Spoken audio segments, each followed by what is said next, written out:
Hi everyone, welcome to the bare minimum education. तो आज हम डिस्कस करेंगे 27 जनवरी 2023 की द हिंदू और द इंडियन एक्सप्रेस का newspaper analysis. But before I start, I just want to say one thing that in case you find these videos helpful, you can always let me know that by commenting below, liking the video and subscribing to my channel if you haven't done that. तो आज की video का पहला article Indian Express के economy का एक article है, very very important article for your prelims. Why so? देखिए, वैसे तो एक स्टॉक मार्केटिंग से रिलेटेड एक कॉन्सेप्ट है, पर आपके लिए क्यों इंपॉर्टेंट है? क्योंकि Adani debt, Adani stock manipulation, इससे रिलेटेड जो चीजें हैं वो फ्रंट पेज पे आ रही हैं आजकल न्यूज़पेपर्स की। So it becomes very important कि अगर आपसे प्रीलिम्स में पूछ लिया जाए, दो तीन स्टेटमेंट्स हो सकती हैं, जंबल करके डेफिनेशन दी जा सकती है कि शॉर्ट सेलर्स कौन होते हैं, लॉन्ग सेलर्स कौन होते हैं, या फिर शॉर्ट इन्वेस्टर्स कौन होते हैं, लॉन्ग इन्वेस्टर्स कौन होते हैं। इससे रिलेटेड आपसे डिफरेंस पूछा जा सकता है, तो हमें ये समझना बहुत जरूरी है। उसके बाद हम देखेंगे हम why are we after all discussing short selling and long selling. Okay, तो सबसे पहले हम देखेंगे लॉन्ग सेलर्स के बारे में या लॉन्ग इन्वेस्टर्स के बारे में। तो देखिए, यूजुअली क्या होता है, ट्रेडिशनल इन्वेस्टमेंट स्ट्रैटेजी क्या कहती है कि आप आज अगर स्टॉक्स खरीदते हैं या फिर सिक्योरिटीज खरीदते हैं तो उसे कम रेट पे खरीदिए, buy low and sell high. आज अगर आप कम रेट पे खरीद रहे हैं, फिर आपके पास पड़े रहेंगे वो स्टॉक्स या सिक्योरिटीज, और फिर जब आपको लगेगा कि अब मार्केट प्राइस इसका बढ़ गया है, तो आप उस बेसिकली मार्केट प्राइस पे बेच देंगे। So you will buy low and sell high. This is a traditional investment strategy. ये तो अगर आप स्टॉक मार्केटिंग के बारे में नहीं जानते, एक बेसिक रैशनल जानते हैं आप इन्वेस्टमेंट का, तो इसे हम लॉन्ग पोजिशन कहते हैं या लॉन्ग सेलिंग कहते हैं। ओके, क्योंकि आप when you will sell at a higher price you will book a profit, तो इसे हम लॉन्ग पोजीशन कहते हैं। अब हम शॉर्ट सेलिंग की बात करते हैं या शॉर्टिंग की बात करते हैं या शॉर्ट इन्वेस्टमेंट की बात करते हैं। तो यहाँ पे क्या होता है, यहाँ पे भी हमें प्रॉफिट ही बनाना है, लेकिन अब प्रॉफिट यहाँ पे क्या बनाते हैं, एक्चुअली जो सीक्वेंस है ट्रांजैक्शंस की वो रिवर्स हो जाती है। मतलब कि आप क्या करेंगे, पहले सेल कर देंगे हाई प्राइस पे और बाद में खरीदेंगे लो प्राइस पे। तो ये चीज बेसिकली यहाँ पे रिवर्स हो गई। तो कैसे?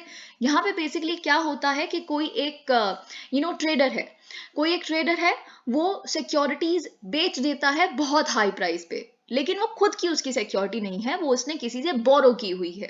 तो लेकिन यही ट्रेडर, वो जो उसको पता है, एक्चुअल में he is very smart, he has done his studies in stock marketing, so he knows कि आने वाले समय में इसी पर्टिकुलर स्टॉक का जो आज मैंने बहुत महंगे में बेचा है, उसका जो प्राइस है वो बहुत कम होने वाला है। फिर जब ये लो प्राइस हो जाएगा इन स्टॉक्स का या सिक्योरिटीज का, वो दोबारा उसी को खरीद लेगा।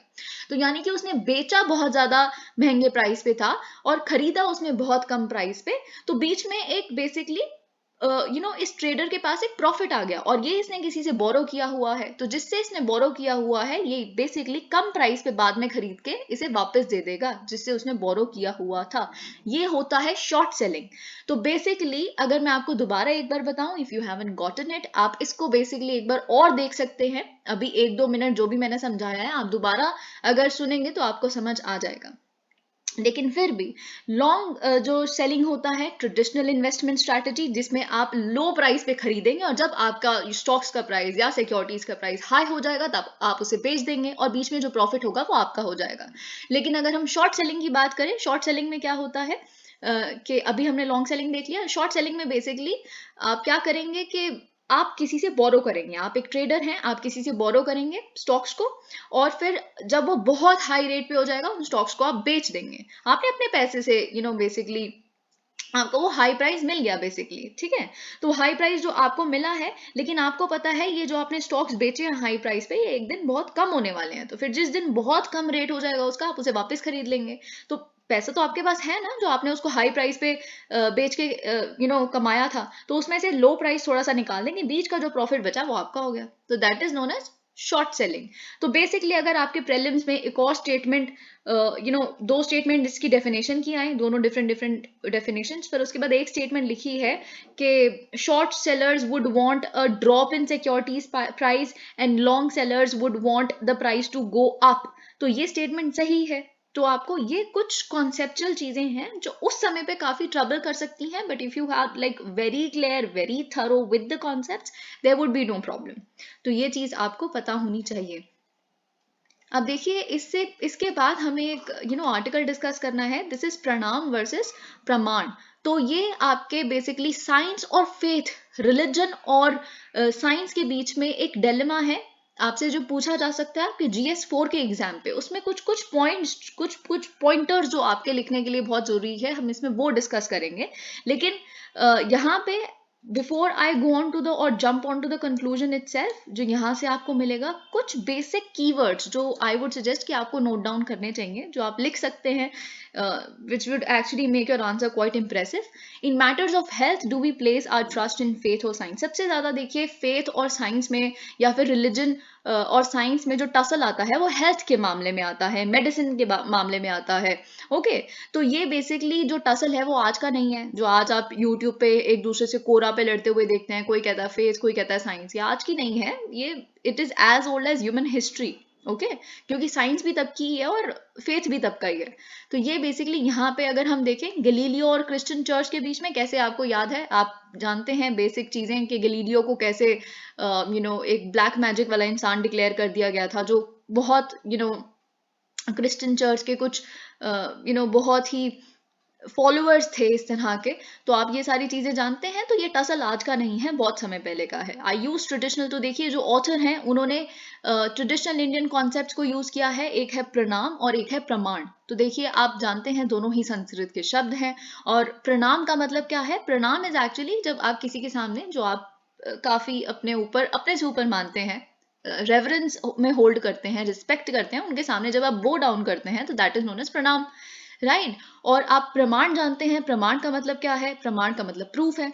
ओके, प्रत्यक्ष को प्रमाण की जरूरत नहीं है, ये सब चीजें आप सुनते हैं। तो प्रमाण इज प्रूफ। तो यानी कि प्रणाम यहाँ पे इन्होंने शब्द यूज किया है रिलीजन के लिए, फेथ के लिए, और प्रमाण इन्होंने बेसिकली साइंस के लिए यूज किया है, because it is based on evidence and fact checking and proof driven consequences. तो ये बात आपको पता है, ये टर्मिनोलॉजी प्रणाम वर्सेस प्रमाण आप अपने पेपर में यूज कर सकते हैं, ठीक है। सो और उनके ब्रैकेट में लिख दीजिएगा फेथ वर्सेस साइंस। तो यहाँ पे देखिए, in a science based society unlike in a faith based society people have the freedom to question things. तो बेसिकली ये जो ऑथर है ये थोड़े साइंटिफिक टिल्ट के साथ है, ऑल्दो यहाँ पे बैलेंस आउट हो जाएगा सब कुछ, तो यू विल गेट पॉइंट्स दोनों ही पक्ष के लिए। तो यहाँ पे इन्होंने बोला है कि साइंस बेस्ड सोसाइटी क्यों अच्छी होती है, क्योंकि यहाँ पे बेसिकली आपके पास क्वेश्चन करने का फ्रीडम है। आप क्वेश्चन करेंगे, फिर आप चीजें ट्राई करेंगे हिट एंड ट्रायल मेथड से, फिर जो मेथड सही लगेगा फिर आप उसको परस्यू करेंगे कि अच्छा ये हमें रिजल्ट ला के दिया, इस वाले मेथड ने, ये सही है। तो ये कांस्टेंट असेसमेंट यहाँ पे आपको बेसिकली मिलती है, इसका हक मिलता है कि आप चेक कर सकते हैं। अगर नहीं, अगर फॉल्सिफाई हो गया इस बार आपका वही वाला मेथड, तो आप उसको डिस्कार्ड कर दीजिए। तो ये बेसिकली साइंस बेस्ड सोसाइटी में अवेलेबल होता है। It is quite possible that two people ask the same question. वही चीज साइंस बेस्ड सोसाइटी में अगर किसी दो बंदों ने सेम ही सवाल पूछा है लेकिन दोनों के पास डिफरेंट राइट आंसर्स हों, तो ये भी अवेलेबल है। लेकिन ऑफ कोर्स ये चीज हम जानते हैं कि फेथ बेस्ड सोसाइटी में ऐसा नहीं है, एक ही सच्चाई होती है जो सबको फॉलो करनी चाहिए। तो ये यहाँ पे इन्होंने बेसिकली बताया है। द अदर इंपॉर्टेंट डिफरेंस, तो एक डिफरेंस हमें यहाँ पे मिल गया। दूसरा डिफरेंस यहाँ पे क्या मिल रहा है? The other important difference pertains to acceptance of change. तो देखिए वही चीज, जो फेथ है, रिलीजन है, वो कांस्टेंट कांस्टेंट्स में बिलीव करता है, वो क्वेश्चनिंग में इतने बिलीव नहीं करते। और वही चीज कि चेंज जो है, परिवर्तन जो है, चाहे वो किसी मेथडोलॉजी में हो, चाहे वो किसी भी फिनोमिनन में हो, तो वो बेसिकली फेथ बेस्ड सोसाइटी में नहीं है, साइंस में। साइंस तो इज ऑल अबाउट, आप अगर एरिस्टोटल के बारे में आपने कभी पढ़ा है, सुना है, तो आप जानते हैं एरिस्टोटल ने यही कहा था कि सच्चाई तब तक सच्चाई है जब तक उसे फॉल्सिफाई ना कर दिया जाए। तो एक्चुअल में कुछ भी सच्चाई नहीं है। तो अगर वो कुछ भी कभी किसी भी दिन फॉल्सिफाई हो जाता है, रॉन्ग प्रूव हो जाता है, तो वो गलत है। एरिस्टोटल आप जानते हैं, father of the science, father of political science, father of biology, हर चीज के फादर हैं वो। तो ये बेसिकली उन्हीं से आई है ये चीज, जो एटलीस्ट हमारे जैसे लोगों को पता है। तो यहाँ पे एक चीज ये मिलती है आपको। Science on the other hand thrives on change. जैसे कि मैंने बताया, साइंस टिकी ही चेंज के ऊपर हुई। अगर आपने आज तक हमें कुछ और पता था लेकिन एक नई डिस्कवरी ने हमें कुछ और बता दिया, तो ये चीज जब गलीलियो और बेसिकली क्रिश्चियन चर्च के बीच में हुई थी, तो बाइबल का जो ओल्ड टेस्टामेंट था, तो उसमें ये चीज लिखी थी कि जो सन है वो अर्थ के आसपास रिवॉल्व करता है। लेकिन गलीलियो का ये कहना था कि नहीं, ऐसा नहीं होता, सन स्टैटिक है और प्लैनेट्स रिवॉल्व करते हैं। तो वो ओल्ड टेस्टामेंट से थोड़ा सा कॉन्फ्लिक्टिंग था। तो वही चीज, ये एक नई डिस्कवरी थी, यहाँ पे ये चीज कांस्टेंट नहीं थी, और साइंस तो बस बेस ही चेंज के ऊपर है, तो ये चीज आपको यहाँ से मिलती है। दिस अब देखिए यहाँ पे हम एक एथिक्स का एडिटोरियल डिस्कस कर रहे हैं, इसका मतलब ये नहीं है कि सारी चीजें ही बिल्कुल ही इतनी लाइट होने वाली हैं। आज के वीडियो में हमें बहुत सारी, जैसे जो शुरुआत का आर्टिकल था वो ही हो सकता है कि आपके लिए थोड़ा सा हैवी हो, तो हमें और भी बहुत सारी ऐसी चीजें डिस्कस करनी है। ऑलराइट, इसके बाद हम एडिटोरियल डिस्कस करेंगे, उसमें से कुछ पॉइंटर्स आपके लिए इकोनॉमी के लिए मिलेंगे जो you should B noting down if you so wish. तो यहाँ पे बेसिकली हमने चेंज वाला फैक्टर भी डिस्कस कर लिया। This constant change in scientific thinking is often pointed, तो देखिए साइंस के बारे में जो बेसिकली एक क्रिटिसिज्म भी साइंस का यही है, वैसे तो चेंज अच्छी बात है, पर साइंस की वीकनेस सबसे बड़ी चेंज ही बताई जाती है कि कुछ भी कांस्टेंट तो है ही नहीं, and there is no strength in science and all of that. आज आप कुछ कह रहे हैं, कल कुछ और कह देंगे। Okay, let us now look at how these apply। अब देखिए वही चीज, कहीं कहते हैं बनाना इज sort of एक वेट गेनर है, बहुत जल्दी एक समय पे बोला जाता था बहुत वेट करना, वेट गेन हो जाता है उससे, फिर एक समय बोला गया वेट मेंटेन रहता है, you should be having bananas in the morning with milk and all of that. Let us now look at, तो हमें 2 पॉइंट्स यहाँ से मिल गए। Let us now look at how these apply in the health sector. तो यहाँ पे लिखा है are attitude towards and taboos related to. अब देखिए कुछ एग्जांपल्स बहुत इंपॉर्टेंट है when you writing an answer of ethics. You should be substantiating your points with certain good examples, some contemporary examples. You write about menstruation, what kind of a taboo it is. आपको याद है menstruation का example आप बिल्कुल दीजिए, क्योंकि अभी हमने एक एडिटोरियल डिस्कस किया था जिसमें क्योंकि केरला के जो चीफ मिनिस्टर हैं पिनाराई विजयन जी, उन्होंने ये चीज सजेस्ट की है कि मेंस्ट्रुअल लीव होगी, तो हम उसके बारे में प्रोज एंड कॉन्स, कैसे इंटरव्यू में आपसे क्या पूछा जा सकता है, what do you think about menstrual leave, although उसके कौन ज्यादा हैं, क्योंकि फिर एक लड़की जो है बेसिकली उसको अगर आप मेंस्ट्रुअल लीव दे देंगे तो पहले ही लड़कियों को वीक समझा जाता है, तो फिर ऐसी धारणा आ जाएगी कि नहीं एक लड़की तो इतनी ही वीक हो जाती है, उसको बेड पे ही रेस्ट कराओ कि वो चल फिर नहीं सकती, या मतलब वो पहले ही उनको कहा जाता है दे नॉट फिजिकली स्ट्रांग। तो ये सब चीजें हमने डिस्कस की थी, पर हमने ये भी डिस्कस किया था कि अरुणाचल प्रदेश की असेंबली में मेंस्ट्रुअल हेल्थ बिल आया था, लेकिन वो बिल को विड्रॉ करना पड़ गया क्योंकि इस असेंबली के बहुत सारे लोगों ने ये कहा कि इतनी होली इंस्टीट्यूशन में हम ऐसा अनहोली चीज मैटर डिस्कस ही नहीं कर सकते। तो ये क्या है ये, अब देखिए मेंस्ट्रुएशन तो एक सिंपल सा फिनोमेना है जो हो रहा है बस, ये तो कुछ इससे रिलेटेड है ही नहीं, this is a simple biological phenomenon isn't it, पर इससे रिलेटेड कुछ सेमाई रिलीजियस कस्टम्स या बहुत कुछ धारणाएं इसके आसपास पता नहीं कैसे बन गई, कब बन गई, शुरुआत कहाँ से हुई होगी, डिग्रेड होते होते क्या आज बन गया, वो तो हमें कुछ नहीं पता, पर बन गया। तो ये बेसिकली यहाँ पे लिखा है कि यहाँ पे साइंस और फेथ का जो टसल है वो बहुत प्रोमिनेंटली हमें दिखता है। Parents and teachers are very uncomfortable discussing human biology with children. Okay, तो ये सारी चीजें, this is also reflected in health issues around child birth, breast feeding and contraception. तो ये सारी चीजें, अब देखिए जब एक मदर एक अब बेबी को बर्थ देती है, तो अब उनके घर वाले कहते हैं बादाम वगैरह जो भी खाने हैं, ये करना है वो करना है, या इस तरह से ब्रेस्ट फीडिंग करवानी है, लेकिन अब साइंस बिल्कुल ही कुछ और कहती है, तो हमेशा कंफ्यूजन रहती है, मदर को समझ नहीं आता मैं ये मानूं, घर वालों की बात मानूं, या जो डॉक्टर्स कह रहे हैं वो मानूं। तो ये टसल हर जगह दिखता है। तो आप मेंस्ट्रुएशन का एग्जाम्पल लिख सकते हैं, लेकिन आप इंडियन सोसाइटी से एक बहुत अच्छा एग्जाम्पल लिख सकते हैं कि कैसे इंडिया ऑल्दो एक ट्रेडिशनल सोसाइटी है, हम बहुत सारी चीजें अपने फेथ से सीखते हैं, we take pride in our culture, but we are scientific enough.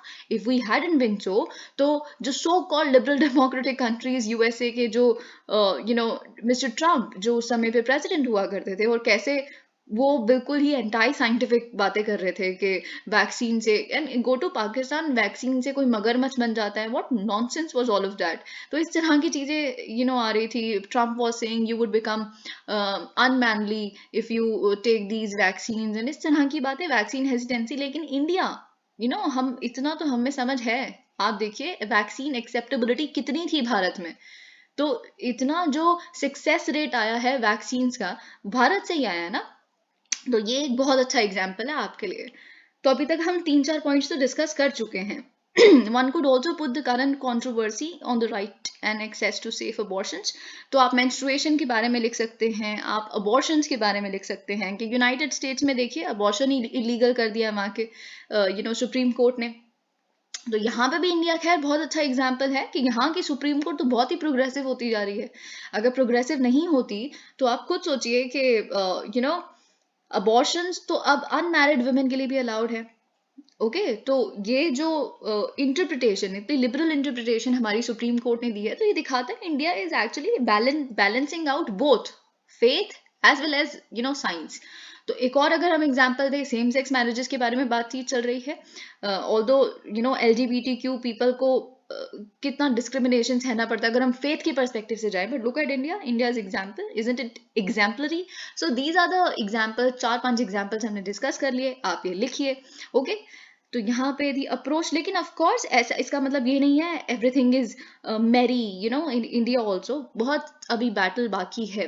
The approach to promote traditional medicine reflects this fault line. Should we promote traditional medicine just because it is? देखिए एक और चीज, क्योंकि हम आयुर्वेदा या फिर यूनानी ये ट्रेडिशनल मेडिसिन, अब तो आयुष मिनिस्ट्री ऑफ आयुष भी हम काफी सुनते हैं।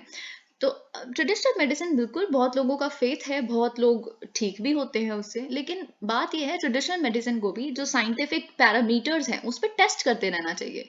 ट्रेडिशनल मेडिसिन को हमें केवल सिर्फ इसीलिए नहीं अपना लेना चाहिए क्योंकि हमारा ट्रेडिशन कहता है कि जड़ी बूटियों से ठीक होते हैं, तो होते हैं। अगर एक जड़ी बूटी काम कर रही है एक पर्टिकुलर सॉर्ट ऑफ डिसीज के लिए, तो उसको उस चीज के लिए लिया जाए, कंज्यूम किया जाए। नहीं कर रही तो उसके लिए नहीं कंज्यूम किया जाए। तो ये एटलीस्ट इतनी साइंटिफिक रैशनैलिटी, इतना साइंटिफिक वो तो होना चाहिए ना। वही चीज यहाँ पे लिखी है।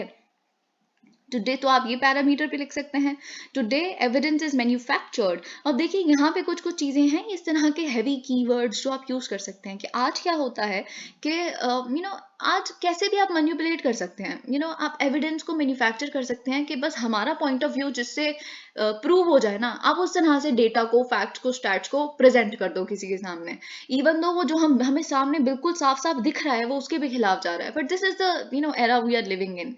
वाइल सम क्रिटिसिज्म, अब यही इन्होंने बोला है कि जी हाँ बिल्कुल ऐसा नहीं है कि साइंस का क्रिटिसिज्म नहीं होना चाहिए। साइंटिफिक इंस्टीट्यूशंस, बहुत सारे साइंटिस्ट, उनका जो क्रिटिसिज्म है वो टॉलरेट ही नहीं बल्कि एनकरेज भी किया जाना चाहिए। पर आप बिल्कुल साइंस को ही रिजेक्ट कर दो कंप्लीटली, इट इज अनफेयर। तो ये चीज इन्होंने कही है।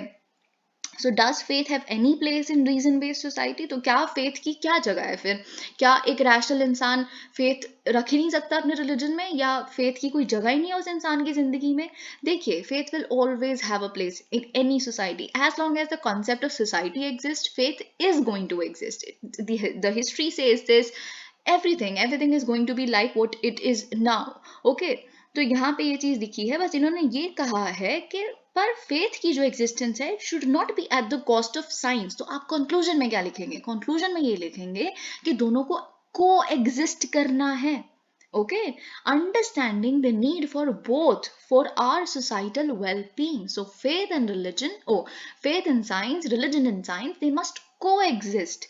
okay तो ये चीज यहाँ पे लिखी है, we need to have more faith in science as a solver of our pressing health problems. लेकिन हेल्थ में इन्होंने कहा है कि हमें साइंस पे थोड़ा ज्यादा निर्भर रहना चाहिए, इन्होंने ये चीज कही है। ओके तो साइंटिफिक थिंकिंग, तो को एग्जिस्ट एक वर्ड है जो आपको जरूर लिखना चाहिए। वो चाहे किसी भी चीज की में एथिकल डिलेमा आपसे पूछा हो और आपको लग रहा है कि दोनों ही सही है ना, जरूरी नहीं है अगर कोई एथिकल डिलेमा है तो आपको राइट वर्सेस रॉन्ग में ही एथिकल डिलेमा पूछा जाएगा पेपर में। राइट वर्सेस राइट भी हो सकता है, रॉन्ग वर्सेस रॉन्ग भी हो सकता है, लेकिन उसमें फिर आपको लेस रॉन्ग, कम गंदा कौन सा है वो चूज करके उसको जस्टिफाई करना पड़ेगा। राइट वर्सेस राइट में आपको हमेशा ये लिखना है, जैसे इस जगह पे हम देख रहे हैं that there is enough scope for coexistence and we must opt for it.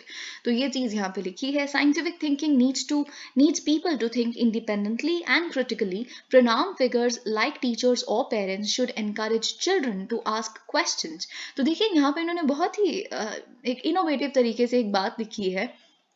इन्होंने बोला है कि देखिए जो प्रणाम फिगर्स हैं जिनके सामने हम बाउ डाउन करते हैं, जैसे हमारे टीचर्स, हमारे पेरेंट्स, देखिए ये चीज मैं आपको बता रही हूँ, ये चीज यहाँ नहीं लिखी। जो हमारे प्रणाम फिगर्स हैं उन्हें हमें ये नहीं बताना चाहिए कि ये सही है और ये गलत है, वो फेथ से आता है। उन्हें हमें ये बताना चाहिए कि सही सोचा कैसे जाता है, गलत सोचा कैसे जाता है, इन द सेंस कि you should not be teaching your kids or your students what to think, rather how to think. तो वो खुद conclusions पे आएंगे ना. अगर उनका इतना रीजन तो भगवान ने सबको देके भेजा है, आप ह्यूमंस हैं, है ना. तो ये चीज यहाँ पे लिखी है, put them in touch with resources to enable them to decide for themselves rather than expect to memorize theorems. So वही चीज आप उनको questioning, जैसे डॉक्टर एपीजे अब्दुल कलाम जी कहा करते थे कि आप उनके अंदर एक क्यूरोसिटी, क्वेश्चन करने की भरिए अंदर उनके, है ना, क्वालिटी बच्चों के, सो दैट, और ये मत सिखाइए कि ये पाइथागोरस थ्योरम का ये रट लीजिए 13 12 15 ये होता ही होता है, या फिर जो भी एक मंत्रा की तरह बस आपको पी लेना है उसको, ऐसे नहीं. क्वेश्चनिंग वो जो एक नेचर है स्टूडेंट का, वो रहना चाहिए. Similarly health professionals must also learn to, वही चीज़, और हेल्थ प्रोफेशनल्स को भी, या जितने भी साइंटिस्ट भी हैं उनको भी फेथ को कम नहीं समझना चाहिए, कम नहीं आंकना चाहिए. Platforms for constant dialogue and harmonious coexistence between these two critical pillars of society are needed in the current times. तो ये चीज़ आपको लिखनी है. आई होप आपको एक बहुत ब्रॉड व्यू तो मिल ही गया होगा how the answer should be. You would have gotten certain points also. Okay, growing amid slow down. तो देखिए, मैं आपको एक बात बताना चाहती हूँ कि भारत को हर बार हर क्राइसिस से क्या बचा लेता है. तो ये चीज़ आप अपने कंक्लूजन्स में, आप अपने मेन बॉडी में लिख सकते हैं बहुत सारे आंसर्स की. तो एक टर्म है जो यहाँ लिखा है कि डबल डाइवर्सिटी एडवांटेज है भारत के पास. ठीक है, तो आप इसको याद रखिएगा. इस पर्टिकुलर पैराग्राफ के माध्यम से और इस पर्टिकुलर पैराग्राफ के माध्यम से देखेंगे कि पहला डाइवर्सिटी एडवांटेज क्या है और दूसरा डाइवर्सिटी एडवांटेज क्या है. लेकिन उससे पहले बाकी यहाँ पे क्या लिखा है. India has done relatively well despite multiple shocks in the past 3 years. अगर यही क्वेश्चन एज इट इज आपके GS3 में आ जाए कि India has done relatively well despite, because Ashima Goyal ji actually monetary policy committee की एक मेंबर है, तो आपको पता होना चाहिए. She write something, she is an authority, she is an authority on something. Okay, तो India has done recently well, relatively well. हम बाकी इकोनॉमीज़ के कंपैरिजन में बहुत अच्छा हमने परफॉर्म किया है, ऑल्दो हमारे साथ भी वही हो रहा है जो बाकी कंट्रीज़ के साथ हो रहा है. पैंडेमिक हमारे लिए भी आया है, रशिया यूक्रेन कॉन्फ्लिक्ट हमारे लिए भी आया है, सब कुछ आया है पिछले 3 साल में. तो हम क्यों बेसिकली अच्छा परफॉर्म करें, क्योंकि हमारे पास डबल डाइवर्सिटी एडवांटेज है और हम बहुत सारे रिफॉर्म्स ला रहे हैं. हम एक ये भी रीज़न है, और क्या कर रहे हैं, हमने काउंटर सिक्लिकल पॉलिसी अपनाई है. तो मैं आपको, वैसे तो विजन आएंगे इसकी मैगजीन्स में हम बहुत बार ये चीज़ देख चुके हैं, लेकिन still I would tell you here also. Cyclicality क्या होता है, एक इकोनॉमी अगर हम पढ़ रहे हैं, इकोनॉमी में सिक्लिकलिटी का कॉन्सेप्ट क्या होता है कि अगर बेसिकली एक इकोनॉमी है और उसमें हमारी मार्केट है, इंडियन मार्केट की अगर हम बात करें, तो यहाँ पे बेसिकली लोगों के पास कैश इन हैंड बहुत कम है, बहुत कम कैश इन हैंड है. अब ऑफ कोर्स एक इंसान को अगर कुछ खरीदना है तो हमारे जैसे कंज्यूमर्स के पास कैश इन हैंड ज़्यादा होना चाहिए, तभी तो कंजम्पशन बढ़ेगी ना, और तभी इकोनॉमी बूम करेगी. लेकिन हमारी डिमांड ही नहीं है, क्योंकि हमारे पास कैश ही नहीं है, हम खरीदे कहाँ से, पैसा ही नहीं है हमारे पास. तो इसके चलते हुए हम ऑलरेडी एक बुरी स्थिति में हैं. तो अगर जो हमारे बैंक्स है या RBI है वो कह दे कि जो रेपो रेट है जी हम और हाई कर रहे हैं, है ना, हम और बढ़ा रहे हैं रेपो रेट, तो ये बेसिकली क्या हो जाएगा, सिक्लिकल हो जाएगा. कि इन्होंने क्या किया, बेसिकली पहले ही कैश नहीं था और इन्होंने कैश को दुर्लभ बना दिया, हमारे लिए लेना डिफिकल्ट बना दिया, क्योंकि इतने हाई रेट पे तो हम लोन नहीं लेंगे, है ना. तो बेसिकली हमारे जैसे लोगों को क्या चाहिए कि हम लोन लें, हमारी परचेजिंग पावर कैपेसिटी बढ़े और उसको हम स्पेंड करें. लेकिन ये होता है सिक्लिकल. आप पहले इकोनॉमी डूम हो रही थी, आप और डूम कर दोगे इसको. लेकिन हमने क्या किया है, भारत ने काउंटर सिक्लिकल पॉलिसी अपनाई है, यानी कि अगर कैश इन हैंड कम है तो जो रेपो रेट है वो कम हो जाता है. RBI की मॉनेटरी पॉलिसी कमेटी उसे कम कर देती है, ताकि जो लोन्स पे जिस इंटरेस्ट रेट पे हमें लोन मिल रहा है वो कम है, इजी है, बहुत कम रेट पे हमें मिल रहा है, हम ले लेंगे, उसको खर्चेंगे और फिर उसे इकोनॉमी में बूम आएगा. तो that is counter cyclical policy. तो भारत में क्या हुआ, एक तो डबल डाइवर्सिटी एडवांटेज है हमारे पास, दूसरा हम बहुत सारे रिफॉर्म्स किए हैं हमने पिछले 3 सालों में. आप जानते हैं फार्म बिल्स भी ऑफ कोर्स इसी का एक पार्ट था, पर जब भी आप कुछ इस तरह के स्टेटस को चेंज करने के लिए लाते हैं कुछ, तो आपको प्रोटेस्ट देखनी पड़ती है, ऑल्दो प्रोटेस्ट भी कहीं ना कहीं पैरामीटर्स पे जायज़ थी. तो we are not getting into that, पर बहुत सारी चीज़ों में रिफॉर्म्स हो रहा है. IT सेक्टर में रिफॉर्म्स आए हैं, बहुत सारी चीज़ों में रिफॉर्म्स आए हैं पिछले 3 सालों में. ठीक है, तो लेबर कोड्स आए हैं 4. If I go into that, if I give you 1 or 2 examples here और देयर, तो ये आप लिखेंगे. आप तीसरा लिखेंगे कि हम काउंटर सिक्लिकल पॉलिसी हमने अडॉप्ट की है हमारी आरबीआई ने, हमारे बैंक्स ने। तो ये बेसिकली इज समथिंग जो बहुत हद तक हमारी जो ग्रोथ है उसको सस्टेन करने में उसने हेल्प किया है, अबव 6%। तो अब हम देख लेते हैं डबल डाइवर्सिटी एडवांटेज का मतलब क्या है। देखिए, भारत खुद में ही एक बहुत बड़ी और बहुत डाइवर्स कंट्री है, और ये हमें हमेशा एडवांटेज प्रोवाइड करता है। कैसे?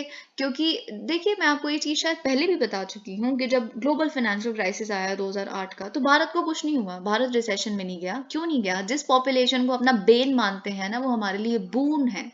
तो बेसिकली आपको ये बात पता होनी चाहिए कि क्यों ये इतना बड़ा हमारे लिए एडवांटेज है, हमारी पॉपुलेशन। क्योंकि जितने ज़्यादा लोग उतनी ज़्यादा डिमांड, उतनी ज़्यादा कंजम्पशन, उतनी ज़्यादा कंजम्पशन उतनी ज़्यादा इकोनॉमी सस्टेन रहेगी। हर चीज़ के लिए पॉपुलेशन, मुझे ऐसा लगता है कि we should not be tinkering with our population. Population control bill वगैरह सब कुछ भी नहीं आना चाहिए, कुछ भी नहीं। क्योंकि जो चाइना के साथ हो रहा है, जो जापान के साथ हो रहा है, look at there conditions, they're desperate to have babies in their country, to have young workforce, to have young people, to have life, especially Japan ka case. So we shouldn't be forcefully, contenting or containing population rise या population जो भी बढ़ रही है उसको। तो ये चीज़ basically हमारे लिए जो population है हमारा एक एसेट है एटलीस्ट। तो जो जितने सालों के लिए है हमें उसको यूटिलाइज करना चाहिए। तो ये चीज़ यहाँ पे लिखी है कि ओके, हम इतनी बड़ी पॉपुलेशन है, इतनी डाइवर्स। तो पहली डाइवर्सिटी क्या है, बेसिकली हम उस पे आते हैं।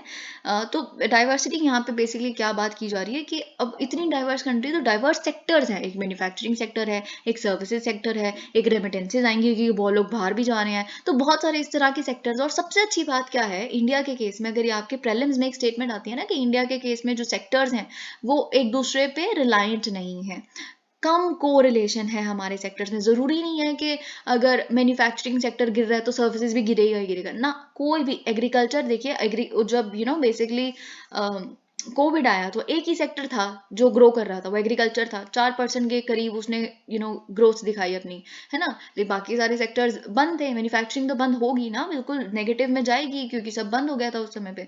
तो को रिलेशन, और ये बहुत अच्छी बात है। और ये क्राइसिस के समय पे सबसे अच्छी बात यही है कि अगर सारे सेक्टर्स एक दूसरे से को रिलेटेड है तो सभी नीचे गिरे जाएंगे एक साथ। बूम आएगा तो सब में बूम आ जाएगा। बूम में तो खैर अच्छी है, but still okay.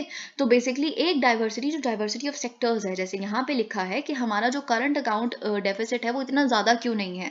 Current account deficit क्या होता है कि हम इंपोर्ट कितना कर रहे हैं और एक्सपोर्ट कितना कर रहे हैं, उसमें जब इनबैलेंस हो जाता है। तो अगर हम इंपोर्ट ज़्यादा कर रहे हैं और एक्सपोर्ट कम कर रहे हैं तो that is current account deficit, है ना। तो बेसिकली हमारे यहाँ पे क्या है, मैन्युफैक्चरिंग एक्सपोर्ट कम है, दे हैव स्लोड डाउन, है ना।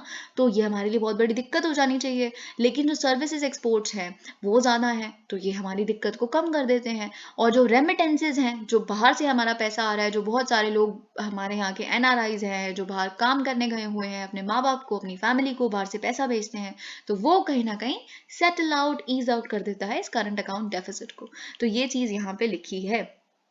तो पहला एडवांटेज ये है हमारे पास। ओके, और दूसरा डाइवर्सिटी एडवांटेज क्या है? दूसरा डाइवर्सिटी एडवांटेज क्या है, जो ग्लोब कर रहा है, पूरा पूरा संसार क्या कर रहा है कि जो उनका ओवर डिपेंडेंस है एक ही कंट्री के ऊपर, जैसे चाइना के ऊपर, चाइना पे तो बहुत ही ज़्यादा कंट्रीज निर्भर हैं।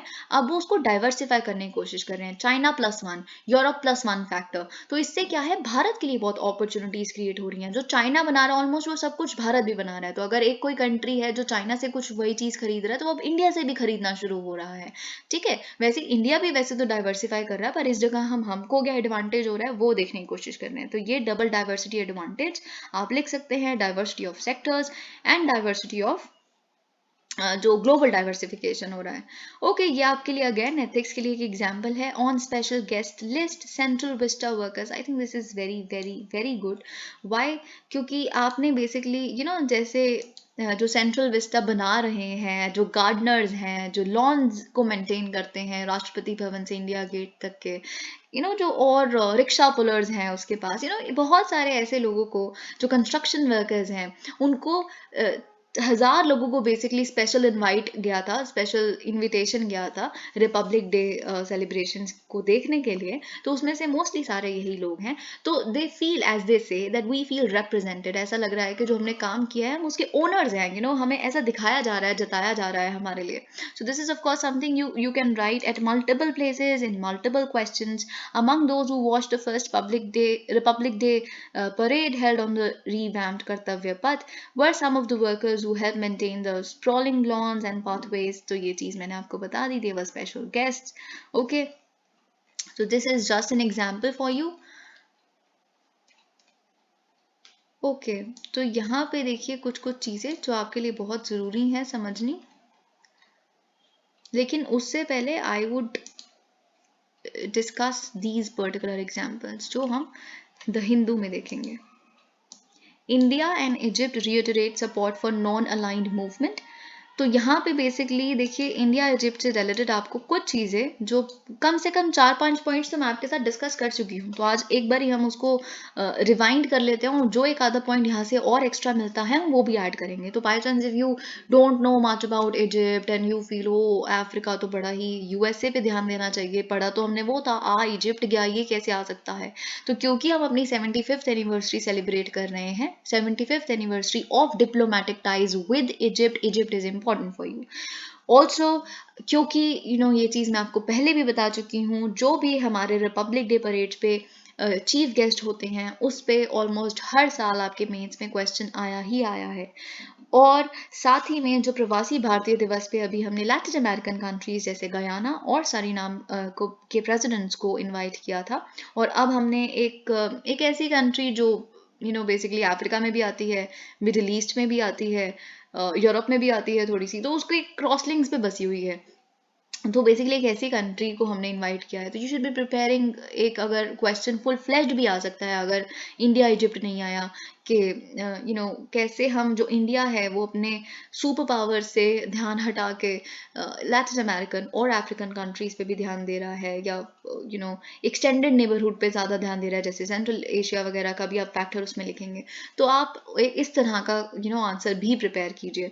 और साथ ही में क्योंकि सबसे आप जब शुरू करेंगे अपने आंसर को, जिस तरह का इम्पैक्ट एक एग्जामिनर के दिमाग पे पड़ेगा जब आप शुरुआत ही G20 के ग्लोबल साउथ जो हमने बेसिकली लीडरशिप ली है उससे करेंगे, तो डेफिनेटली वो दिखाएगा। क्योंकि हम G20 की प्रेसिडेंसी में जो हमारा थीम है वो है ही ग्लोबल साउथ को रिप्रेजेंट करना, तो हम जो भी कुछ कर रहे हैं हम ग्लोबल साउथ की कंट्रीज को ही इन्वाइट करके उनके साथ अपना रिलेशंस को बिल्ड करके कर रहे हैं।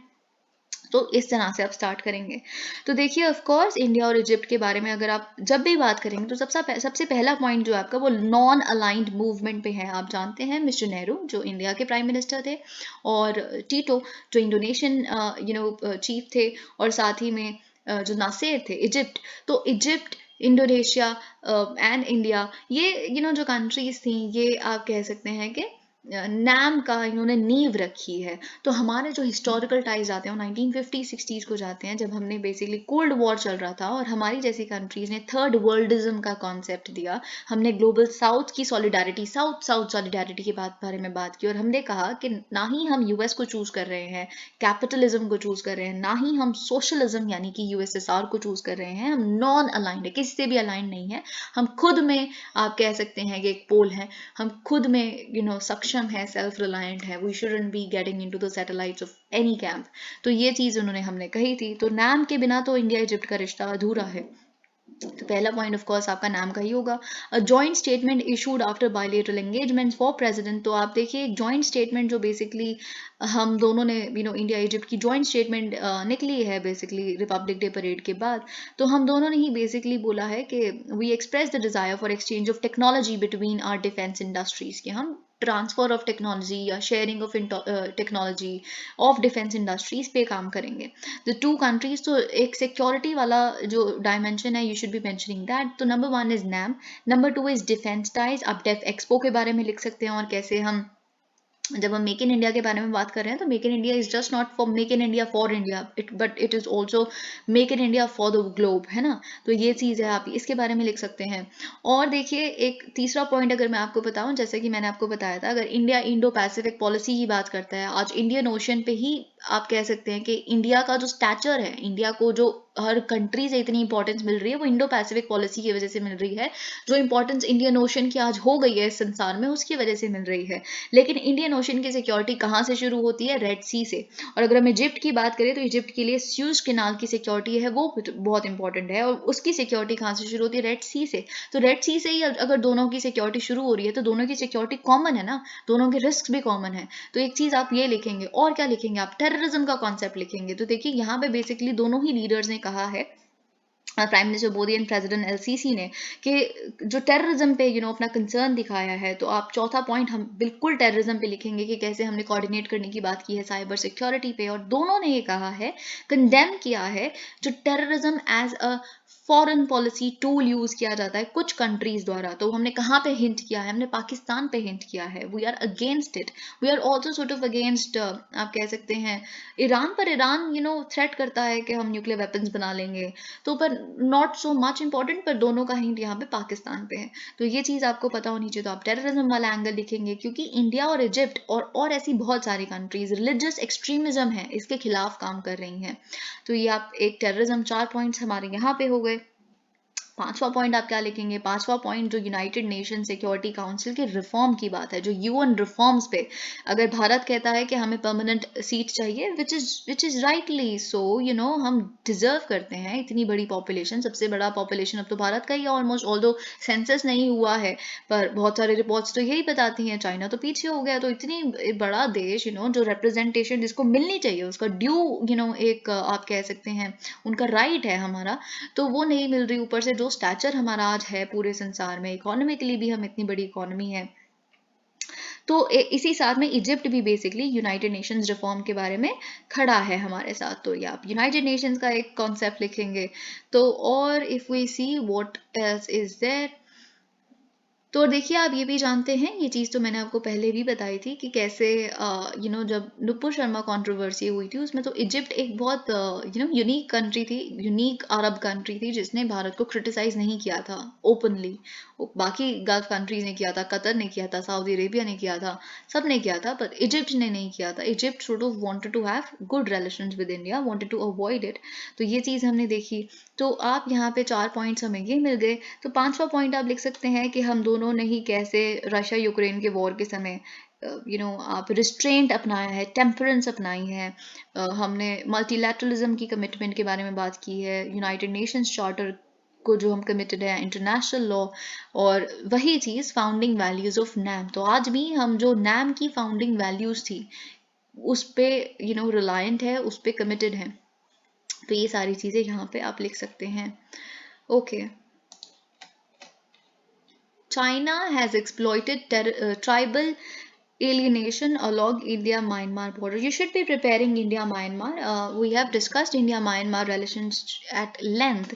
आपको याद होगा हमने इंडियन एक्सप्रेस के एक्सप्लेन्ड सेक्शन का एक बहुत ही important India Myanmar Nirupama Subramanyam ji द्वारा लिखा हुआ था। वो बहुत ज़्यादा इंटरनेशनल अफेयर्स के बारे में डिटेल्ड मैनर में एक्सर्प्स लेके आती हैं।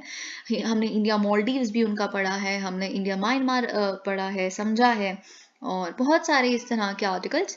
इंडिया श्रीलंका अभी रिसेंटली हमने उन्हीं के द्वारा लिखा गया एक्सप्लेन सेक्शन में एक आर्टिकल डिस्कस किया था। तो you should be preparing India Myanmar. Why so? Because ASEAN की जो कंट्रीज हैं वो भारत को बार बार कह रही हैं कि इंडिया म्यांमार को ओपनली कंडेम नहीं कर रहा, उनकी जनता को, उनके साथ अभी भी बातचीत कर रहा है। हमारे अभी जो फॉरेन सेक्रेटरी जब उन्होंने विजिट किया पिछले साल के एंड में ही, बिल्कुल 2022 के, तो जब उन्होंने विजिट किया, हम ट्रेडिशनली क्या करते हैं, जब पहले भी ऑन्ग सैन सू की जेल में थी इतने समय, हाउस अरेस्ट जो भी, तो हम जो डेमोक्रेटिक पार्टी के जो वहाँ के लीडर्स हैं, हम उनसे मिला करते थे, उनसे मिलते थे। तो लेकिन इस बारी हमने उनसे मुलाकात भी नहीं की, सिर्फ जनता लीडर से मिलके हम आ गए। और हमने वहाँ पे जब स्पीच भी थी तो हमने कुछ भी डेमोक्रेसी या फिर इस तरह की कोई बात नहीं की। तो बहुत सारी कंट्रीज हमसे नाखुश हैं।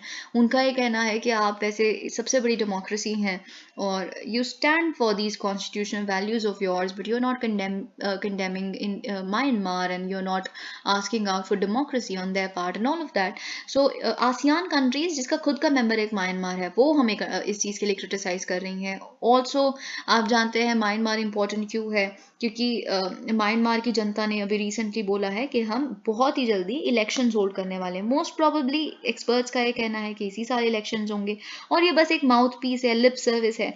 ये कोई इससे कुछ होगा नहीं इन इलेक्शन से. इन इलेक्शंस में भी बेसिकली वो अपने जनता जो है, अपने जो उनके सपोर्टर्स होंगे, यानी कि जो उनके आप पपेट्स कह सकते हैं, उनको लड़वाएंगे, फिर वही वो जीत जाएंगे और वो पपेट जीत जाएंगे तो फिर उनको लेजिटिमेसी मिल जाएगी कि देखिए एक्चुअल में जनता को ही लोग चाहती थी, उन्हीं के लोग जीते हैं. तो ये सी चीज़ें हमने बहुत सारी हैं जो म्यांमार को बहुत इंपॉर्टेंट बना देती हैं आपके लिए इस साल के लिए. ओके, तो you should be reading Myanmar quite nicely. तो यहाँ पे बेसिकली एक और फैक्टर देखिए, इंडिया म्यांमार को अगर रीड कर रहे हैं हमारे नेबरहुड में या थोड़े से और एक्सटेंडेड नेबरहुड में, चाहे वो सेंट्रल एशिया हो, चाहे वो वेस्ट एशिया हो, चाहे वो बांग्लादेश हो, चाहे नेपाल हो, श्रीलंका हो, सब में एक चाइना फैक्टर आता ही है. ये चीज़ आपको याद होगा, एक बहुत ही अच्छा एडिटोरियल था. इंडिया जब भी अपने किसी नेबरहुड या एक्सटेंडेड नेबरहुड से रिश्तों के बारे में बात करती है या सोचती है कि हमें इनके साथ कैसा बेसिकली व्यवहार रखना चाहिए या किस तरह से कोऑर्डिनेट करना चाहिए, तो उसको बस एक सवाल खुद से पूछना चाहिए अपनी फॉरेन पॉलिसी बनाते हुए कि अच्छा ये जो हम स्टेप ले रहे हैं ये कैसे चाइना को काउंटर करेगा, क्योंकि चाइना की ऑलरेडी उस जगह पे प्रेजेंस है. ऐसी कोई जगह नहीं है जहाँ पे चाइना की आज प्रेजेंस नहीं है. ठीक है, तो ये चीज़ म्यांमार में भी लागू होती है. तो म्यांमार में लेकिन यहाँ पे एक सिक्योरिटी थ्रेट भी है, ये आपके इंटरनल सिक्योरिटी जो GS3 का पार्ट है वहाँ पे भी इंपॉर्टेंट है. इंडिया म्यांमार बॉर्डर्स आप पढ़ते हैं वहाँ पे, तो ये आपके लिए बहुत इंपॉर्टेंट है. तो चाइना बेसिकली क्या कर रही है, देखिए जो ट्राइबल कम्युनिटीज़ हैं, ट्राइबल कम्युनिटीज़ को या फिर जो नॉर्थ ईस्टर्न रीजन के बहुत सारे ऐसे लोग हैं, हिस्टोरिकली नॉर्थ ईस्ट आप कह सकते हैं प्रॉस्पेरिटी से थोड़ा दूर रहा है, इन द सेंस उन तक वो ट्रिकल डाउन हो नहीं पाई, उनको अपना ड्यू राइट मिल नहीं पाया. या फिर कुछ बहुत रिमोट एरियाज़ में अगर कोई रह रहा है जैसे ट्राइबल कम्युनिटीज़, तो उनको ये बात बता के मैनिपुलेट करना बहुत आसान है कि आज तक आपके लिए सरकार ने किया ही क्या है, government is nothing, you should B over throwing these governments इन, ये बेसिकली कैपिटलिस्ट हैं या फिर ये हमारे जैसे लोगों को बस प्रताड़ित ही करती हैं. आप तक क्या पहुंचा, क्या है, आप गरीब हैं, आज देखिए खुद की हालत, आपके पास खाना नहीं है, ये नहीं है, जॉब्स नहीं है. तो ये सारी चीज़ें कह के बहुत ईजी है इन तरह के एलियनेटेड जो ट्राइबल कम्युनिटीज़ हैं उनको एक्सप्लॉइट करना, जो चाइना कर रही है. चाइना बेसिकली जो इंडिया म्यांमार बॉर्डर पे बसी हुई इस तरह की ट्राइबल कम्युनिटीज़ हैं उनको एक्सप्लॉइट कर रही है, और चाइना ही अपने वेपन्स को स्मगल करवा के थाईलैंड के रूट से, बाकी लाओस कंबोडिया के रूट से बेसिकली इन ट्राइबल कम्युनिटीज़ तक पहुंचाती है और इनको इंसर्जेंट्स बनाती है. तो ये बेसिकली एक रिसर्च पेपर है जिसने ये चीज़ बताई है. So China has exploited the sense of alienation and insecurity among tribal communities along the India-Myanmar border who have been protesting against. So basically ये जो ट्राइबल कम्युनिटीज़ हैं वो ऑलरेडी प्रोटेस्ट कर रहे हैं. इंडिया और म्यांमार ने डिसाइड किया है, इंडिया म्यांमार के जो बॉर्डर्स हैं वो पोरस बॉर्डर्स हैं. आप ये जानते हैं नेपाल और इंडिया के बॉर्डर्स पोरस हैं, इंडिया बांग्लादेश के बॉर्डर्स भी पोरस हैं. तो कोई भी इधर उधर आ जा सकता है, आपको एग्जैक्टली पता भी नहीं चलेगा कि कहाँ से म्यांमार शुरू हो गया. पर म्यांमार के केस में थोड़ा ऐसा पता चल सकता है क्योंकि वहाँ पे बहुत ही टेरेन जो है वो टफ है हमारे बॉर्डर का. ठीक है, बहुत मडी एरियाज ऐसे हैं. ठीक है, तो लेकिन फिर भी आप इधर उधर जा सकते हैं, अभी तक ऐसा कुछ भी नहीं है इंडिया म्यांमार के बॉर्डर में. लेकिन अभी क्या है, हमने डिसाइड किया है कि हम फेंसिंग करेंगे क्योंकि वहाँ से बहुत सारे इंसर्जेंट्स आ रहे हैं म्यांमार से. और अगर आप इंटरनल सिक्योरिटी अगर आप पढ़ चुके हैं अपने स्टैटिक का, तो आपको ये बात पता है कि म्यांमार ने हिस्टोरिकली भारत का बहुत साथ दिया है एक्सट्रीमिज्म को फाइट करने के लिए, इंसर्जेंसी को फाइट करने के लिए, माओइज्म को फाइट करने के लिए. उन्होंने जो भी भारत पे अटैक करने वाले या फिर सरकार के खिलाफ कोई अटैक करने वाले जो इस तरह के इंसर्जेंट्स हैं और म्यांमार में उन्होंने पनाह ली हुई है, तो उन्होंने हमें वापस किया है उनको और हमने फिर उनको जेल में डाला है. तो इस तरह से गवर्नमेंट लेवल का सपोर्ट हमें मिला है म्यांमार से. ओके, तो अभी भी हम जनता से तो यही एक्सपेक्ट करते हैं, जनता ने हमें आश्वासन दिलाया है कि ऐसा ही होगा, तो इसीलिए हम बहुत उनको कंडेम नहीं कर रहे. तो लेकिन यहाँ पे हमें कुछ और होता हुआ दिख रहा है. जो फेंसिंग के खिलाफ प्रोटेस्टर्स हैं उनको मैनिपुलेट किया जा रहा है, and this is of course एक कॉज है इंसर्जेंसी का राइज और इंस्टेबिलिटी का rise in north east India. Okay, insurgents source there arms from China and brought them into India through Myanmar. तो ये चीज़ मैं सब कुछ बता चुकी हूँ आपको. इफ़ यू से get a question a full-fledged one on India-Myanmar border security and stuff like that, you must be mentioning that India shares a 1,643 kilometer long border with Myanmar that of course passes through 4 states. If you say get this question in prelims, you must be knowing which 4 states. One is Arunachal Pradesh, number 2 is Nagaland, number 3 is Manipur, number 4 is Mizoram. अगर आप नहीं भी जानते, पता है आप eliminate कर सकते हैं अगर आप न्यूज़पेपर्स पढ़ते हैं या जो हम ये वीडियोस कर रहे हैं सिर्फ उन्हीं से, क्योंकि आपको ये बात पता है जो म्यांमार की जनता को इवेड करने के लिए बहुत सारे लोग हैं वो मणिपुर में आए, लेकिन अमित शाह जी जो हमारे होम मिनिस्टर है उन्होंने कहा कि हम रिफ्यूजीज को दोबारा डिपोर्ट करेंगे, लेकिन मणिपुर और मिजोरम के लोगों ने कहा कि देखिए ये हम एथनिकली लिंक्ड हैं, हम ऐसा नहीं कर सकते, और उन्होंने अपने स्कूल्स वगैरह में उनको जगह दी और उसके बाद होम मिनिस्टर ने भी कुछ नहीं कहा। तो मणिपुर मिजोरम और नागालैंड में इस तरह की जो रिफ्यूजीज आए थे उसके बारे में अगर आप हेडलाइंस ही देख रहे हैं तो आपको ये बात पता है, तो आप कहीं ना कहीं ये चीज़ तो एलिमिनेट कर सकते हैं वहाँ पे। ओके, इन द सेंस जो बाकी ऑप्शन होंगे उनको एलिमिनेट कर सकते हैं। Given the historical and cultural linkages between people on both sides, आप जानते हैं इंडिया बर्मा का जो रिलेशन है बहुत ही कल्चरल टाइज है हम दोनों के बीच में, सो you will of course mention a cultural tinge here. The border is relatively porous and there is a free movement regime. आप ये भी जानते हैं अगेन, अगर आप इंटरनल सिक्योरिटी पढ़ चुके हैं तो आपको ये भी बात पता है कि जो लोकल्स हैं वो दोनों साइड बॉर्डर के दोनों साइड पे 16 किलोमीटर तक आ जा सकते हैं। तो अगर म्यांमार का कोई इंसान है वो 16 किलोमीटर अंदर इंडिया के आ सकता है, उनके खिलाफ कोई स्टेप नहीं लिया जाएगा। जो इंडिया के हैं वो म्यांमार में 16 किलोमीटर जा सकते हैं। तो ये इस तरह के पोरस बॉर्डर्स हमारे बीच में है। ओके, तो यहाँ पे वही सारी चीज़ें लिखी हुई हैं। चाइना वाला फैक्टर है, चाइना वाला फैक्टर आप बिल्कुल मेंशन कीजिए। तो यही सारी चीज़ें यहाँ पे लिखी हैं। तो ये एक रिसर्च पेपर ने हमें बताया है। इससे पहले कि हम बाकी आर्टिकल्स और एडिटोरियल्स द हिंदू के डिस्कस करें, बाकी जो छोटे आर्टिकल्स हैं हम वो देख लेते हैं। अब देखिए यहाँ पे एक रिपोर्ट आई है, क्योंकि अब ये आरटीआई के माध्यम से हमें कुछ इन्फॉर्मेशन मिली है। आई वुड सिंसियरली रेकमेंड कि आप ग्रीन इंडिया मिशन जो है उसको प्रिपेयर करें। आप ऑल्दो अपने जब जो भी आप बुक पढ़ते हैं, शंकर पढ़ते हैं, जो भी बुक पढ़ते हैं इन्वायरमेंट की, तो आप उसमें ग्रीन इंडिया मिशन पढ़ते हैं, उसको अच्छे से प्रिपेयर करके जाइए, क्योंकि आरटीआई से हमें क्या पता चल रहा है कि जो टारगेट ग्रीन इंडिया मिशन में रखा गया है फॉरेस्ट कवर को इम्प्रूव करने के लिए या फॉरेस्ट कवर को और बढ़ाने के लिए, वो हम उसके पास पे तो बिल्कुल नहीं है उसको फुलफिल करने के। तो ये चीज़ पता चली है। India is lagging behind in the targets to increase the number. तो बेसिकली ग्रीन इंडिया मिशन जो है वो ना ही केवल नंबर ऑफ ट्रीज बढ़ाना चाहता है या फॉरेस्ट कवर प्लांटेशन, बल्कि quality of trees and forest cover plantation को इम्प्रूव भी करना चाहता है। तो ये चीज़ आपको पता होनी चाहिए। ग्रीन इंडिया मिशन के तहत ये आरटीआई के माध्यम से हमें पता चला that we are lagging behind. तो जो आप जानते हैं ग्रीन इंडिया मिशन, ये national action plan on climate change NAPCC, इसमें 8 सब मिशन है, उसमें से एक जो मिशन है वो ग्रीन इंडिया मिशन है, ये आप जानते हैं। It aims at protecting, restoring and enhancing India's forest cover and responding to climate change. The target under mission, तो target क्या है इस मिशन के तहत कि हमने 10 million hectares of forest and non-forest lands of forest and non-forest lands for increasing the forest and tree cover and improving the quality of existing forest. तो existing forest की quality improve करना, 10 million hectares of forest and non-forest lands for increase, तो इन पे basically forest land पे या non forest land पे forest और tree cover को इंक्रीज करना, ये हमारा बेसिकली टारगेट है। ओके, तो देखिए बेसिकली हमें और ट्रीज चाहिए। क्यों हमें ट्रीज चाहिए? क्योंकि वो कार्बन सीक्वेस्ट्रेशन का काम करते हैं। तो आप जानते हैं कि जो सॉइल है, सॉइल में भी बहुत सारा कार्बन है, ऑर्गेनिक कार्बन है। तो और साथ ही में जो ट्रीज हैं they intake carbon dioxide and they exhale oxygen. तो इस तरह से कार्बन सीक्वेस्टर करते हैं। तो इसीलिए trees are of great value to us. तो we need trees if we want to say fulfill various targets, Paris agreement and all of that. Okay, तो यहाँ पे क्या लिखा है बेसिकली, अगर हम आरटीआई में देखें क्या इन्फॉर्मेशन हमें पता चली है कि 2015-16 से लेके 2021-22 के बीच में, इस ड्यूरेशन में बेसिकली जो सेंट्रल गवर्नमेंट है उन्होंने 17 स्टेट्स के सब मिशंस के बेसिस पे बोला था कि अब इन 17 स्टेट्स के लिए बेसिकली टारगेट क्या है कि इनको ट्री और फॉरेस्ट कवर को 53,377 हेक्टेयर्स तक इंक्रीज करना है, और क्वालिटी किसकी इंप्रूव करनी है? क्वालिटी ऑफ डिग्रेडेड फॉरेस्ट को इंप्रूव करना है बाय 1,66,656 हेक्टेयर। ठीक है, तो लेकिन हमने अचीव कितना किया इन 17 स्टेट्स की अगर हम बात करें तो इन्होंने इंक्रीज किया है केवल 26,000 के करीब इंक्रीज किया है 26,000 हेक्टेयर्स के करीब, और टारगेट कितना था यहाँ पे 53,000। और अगर हम देखें कि क्वालिटी इंप्रूवमेंट कहाँ हुई है, 1,66,000 के करीब टारगेट था और हमने किस पे इंप्रूव की है, 1,02,000 पे अराउंड। ठीक है, तो यहाँ पे हम लैग कर रहे हैं और इंक्रीजिंग वाले में तो बहुत ही ज़्यादा लैग कर रहे हैं।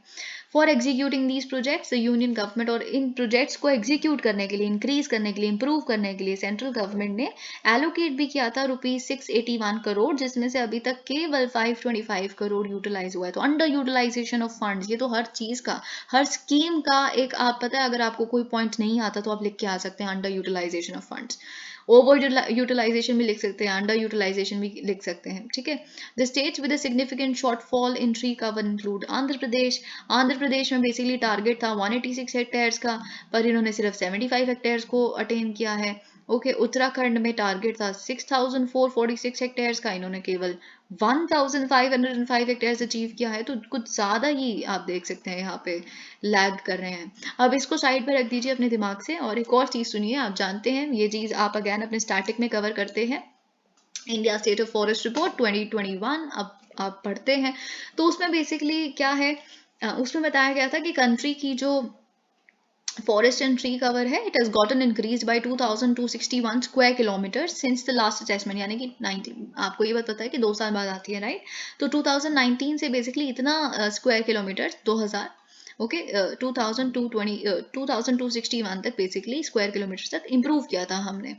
और आप ये भी जानते हैं, ये तो आपका एक फिट, एक बेस्ट, कोई फॉरेस्ट कवर वगैरह पे कोई क्वेश्चन आता है तो बेस्ट इंट्रोडक्शन है। आप स्टार्ट कीजिए India state of forest report 2021 में क्या हमें बताया कि हमारी पूरे जोग्राफिकल एरिया कंट्री का 24.62% is forest, you must be starting with it. तो ये सारी चीज़ें आपको लिखनी चाहिए। लेकिन उससे हमें क्या पता चला था कि 17 स्टेट्स और यूनियन टेरिटरीज ऐसी हैं जिसमें basically more than 33% of their area, geographical area is under forest cover. ठीक है, तो ऐसे 17 स्टेट्स हैं बेसिकली।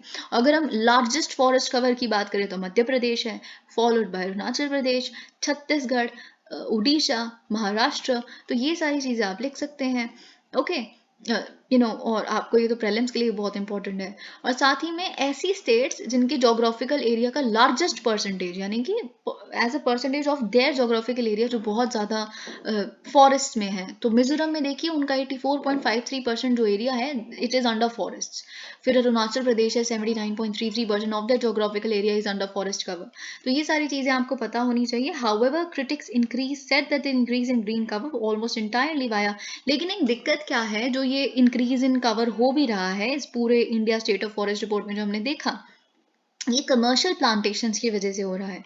तो अगर हम इकोलॉजिकल सेंस के माध्यम से देखें, इकोलॉजिकल व्यू के माध्यम से देखें, तो it could not compensate for natural forest and the biodiversity. और फिर मोनोकल्चरल है ये, जो कमर्शियल प्लांटेशन है ऑफ कोर्स, तो इसमें पेस्ट अटैक्स होने की भी बहुत बड़ी संभावना रहती है। तो ये चीज़ें आपको पता होनी चाहिए।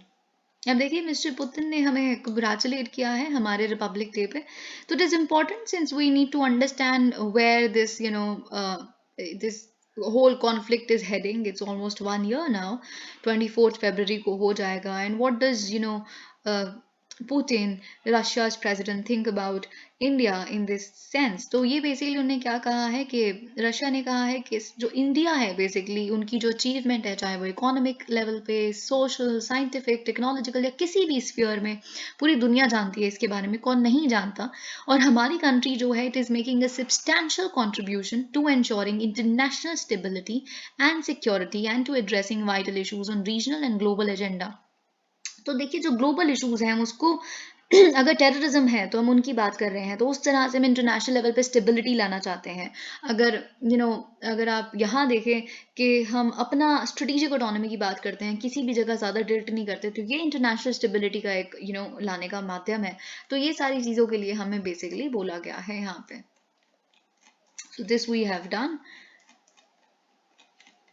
अब देखिए यहाँ से कुछ चीज़ें जो मुझे ऐसा लगता है लेट मी हैव वाटर, जो आपके प्रेलिम्स के पर्सपेक्टिव से बहुत इंपॉर्टेंट है। इफ अगर आपकी एंथ्रोपोलॉजी अगर आपका ऑप्शनल है, तो आप ये सारी कमेटीज के बारे में पढ़ते भी हैं, ज़ाज़ा कमेटी और मुंगेकर कमेटी। तो कुछ कुछ चीज़ें तो आपको पता भी होंगी, से यू हैव एंथ्रोपोलॉजी का ऑप्शनल। तो यहाँ पे लेकिन इम्पोर्टेंट क्यों है हमारे लिए यूरुला कमिटी, आप जानते भी होंगे, बहुत बार हम न्यूज़ में देखते हैं। तो बेसिकली पद्मश्री अवार्ड मिले हैं दो स्नेक कैचिंग एक्सपर्ट्स को फ्रॉम यूरुला कमिटी कम्युनिटी। तो हम थोड़ा सा देखना चाहेंगे। देखिए जब भी आप कोई भी आंसर लिख रहे हैं, फॉर एग्जांपल GS4 में, किसी भी GS1 में भी, अगर आप ट्राइबल्स पे पर्टिकुलरली वनरेबल ट्राइबल ग्रुप्स पे कोई क्वेश्चन आता है तो आप इस तरह से लिख सकते हैं कि जो क्रिएटिव इकोनॉमी है, क्रिएटिव इकोनॉमी क्या होती है, वाइब्रेंट इकोनॉमी क्या होती है, जिसपे फिल्म्स आते हैं, नुक्कड़ नाटक आते हैं, स्ट्रीट प्लेज आते हैं, राइट, आप ये बात जानते हैं। तो कैसे ये एक इम्पैक्ट लाते हैं। तो आप अगर आप चाइल्ड मैरिज के बारे में एक आंसर लिख लें तो आप लिखिए बालिका वधू सीरियल आया था और किस तरह से उन्होंने अवेयरनेस फैलाने की कोशिश की। इफ यू से राइटिंग अबाउट, आपको ऐसे लग रहा है कि फिनेंस की जो एडुकेशन है, फिनेंशियल लिटरेसी है, वो लोगों में बहुत कम है, वो तो बिल्कुल सच बात है। तो इसको इम्प्रूव करने के लिए शार्क टैंक इंडिया, उन्होंने करने की अपनी लेवल पे कोशिश की। तो यहाँ पे अगर हम ट्राइबल्स की बात करें तो एक तमिल मूवी है जय भीम, उन्होंने कैसे पोर्ट्रे किया था जो एक्सपीरियंस करते हैं ट्राइबल कम्युनिटी, जिस तरह की डिस्क्रिमिनेशन है ना। तो ये सारी चीज़ों के बारे में आप लिख सकते हैं as examples. The 36 tribal communities in Tamil Nadu. So, what is Irula community? It is actually second largest of 36 tribal communities in Tamil Nadu. They are, तो ये Irula community कौन होते हैं? Basically, they are traditional healers, snake and rat catchers, but now primarily अब तो migration करके rice mills में, brick kills factory में, जहाँ पे ईंटें बनती हैं, इनमें बेसिकली अब माइग्रेट करके एम्प्लॉयड हो गए हैं लाइक मैनी। तो देखिए आपको ये बात पता होगी, हम बहुत बार पहले भी डिस्कस कर चुके हैं कि जो इडुलाज हैं बेसिकली, वो अभी भी उनके ऊपर एक सोशल स्टिग्मा है, ये हैबिचुअल ऑफेंडर्स। अब देखिए क्या था, जो ब्रिटिशर्स थे उनका एक क्रिमिनल ट्राइब्स एक्ट था 1871, इसके तहत कुछ एक लिस्ट थी ऑफ ट्राइबल ग्रुप्स। तो उनका ये कहना था ये है ही क्रिमिनल ट्राइब्स, तो उनसे कोई बातचीत नहीं करता था क्योंकि वो चोरियां चकारियां इन चीज़ों में उन्होंने ऐसे बनाया हुआ था। ठीक है, उन्होंने ट्राइबल को यही समझा हुआ था दे आर ट्रेडिशनल क्रिमिनल्स। तो कुछ ट्राइब्स इस पर्टिकुलर एक्ट में नोटिफाइड थी। तो उन सारी ट्राइब्स को जब हम आज़ाद हुए तो हमने हैबिचुअल ऑफेंडर्स एक्ट में कन्वर्ट कर दिया 1952, उनमें लिस्ट में उनकी लिस्ट यहाँ ऐड कर दी। तो बेसिकली अब उन्हें क्रिमिनल्स नहीं कहते, हैबिचुअल ऑफेंडर्स, जिसको कर्ब किया जा सकता है, आप इसे रिमूव भी हो सकते हैं if say your community gets empowered after this. तो ये सोशल स्टिग्मा खत्म करने की हमने बात की, लेकिन of course habitual offenders act के तहत भी अगर आपकी कम्युनिटी कहीं ना कहीं मेंशन्ड है उसमें, तो एक सोशल स्टिग्मा तो है ही ना आपके ऊपर। तो ये चीज़ यहाँ पे लिखी है, this law is a crude colonial construct which should be repealed at the earliest, rightly so, of course। अभी जो 1952 में बनाया, इसको करिए, आज़ाद हुए कितने साल हो गए, आज़ादी का अमृत महोत्सव सब सेलिब्रेट हो गया, तो this should be repealed at the earliest. तो अगर आप अपने ट्राइब्स के बारे में कोई आंसर लिख रहे हैं या आपके वे फॉरवर्ड में आपके सॉल्यूशंस में एक पॉइंट है कि जो हैबिचुअल ऑफेंडर्स एक्ट है, which is actually the act which replaced colonial criminal tribes act, it should be repealed at the earliest। the movie exposed the police atrocities जो इरेला committee पे पुलिस प्रताड़ना करती है। जो देखिए ब्लैक एंड वाइट का जो टासल है जो यूएस में होता है, तो उसमें क्या है कि ब्लैक जो मेंबर्स हैं उनको बाय डिफॉल्ट वहाँ की पुलिस समझती है कि इन्होंने जो क्राइम किया इन्होंने ही किया होगा।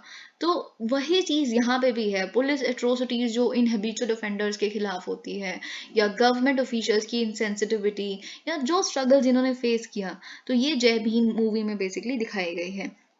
और आप क्योंकि ट्राइब्स पे अगर क्वेश्चन लिख रहे हैं तो आप फॉरेस्ट राइट्स एक्ट 2006 का राइट लिखे बिना, एक्ट लिखा बिना तो आंसर ही नहीं कंप्लीट होता, जिससे इनको लैंड टाइटल्स वगैरह देने की बात की गई थी। पर इनके केस में वो भी बहुत हद तक इनको लैंड टाइटल्स नहीं मिल पाए हैं। तो अभी क्या है, लेकिन the development induced displacement trajectory adopted by the country.